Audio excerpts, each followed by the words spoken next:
Now the tax collectors and sinners were all gathering around to hear Jesus. But the Pharisees and the teachers of the law muttered, "This man welcomes sinners and eats with them." Then Jesus told them this parable. "Suppose one of you has 100 sheep and loses one of them. Doesn't he leave the 99 in the open country and go after the lost sheep until he finds it? And when he finds it, he joyfully puts it on his shoulders and goes home.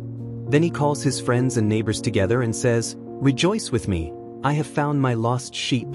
I tell you that in the same way there will be more rejoicing in heaven over one sinner who repents than over 99 righteous persons who do not need to repent.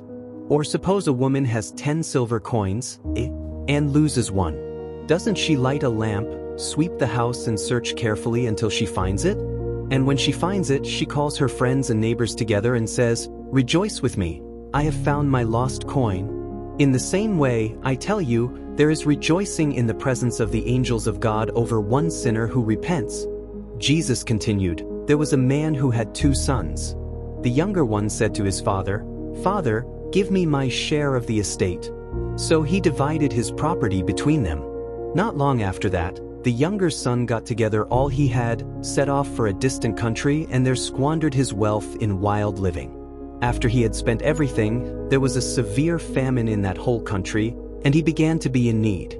So he went and hired himself out to a citizen of that country, who sent him to his fields to feed pigs.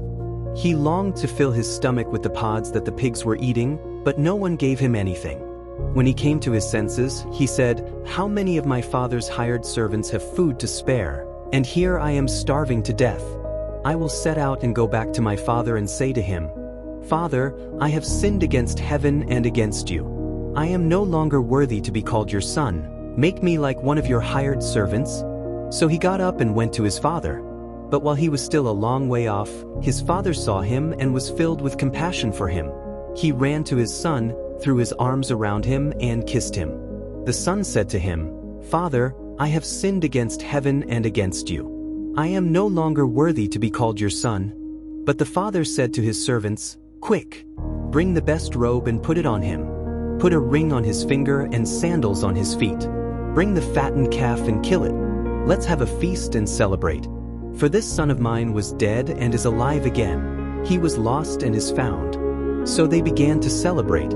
Meanwhile, the older son was in the field.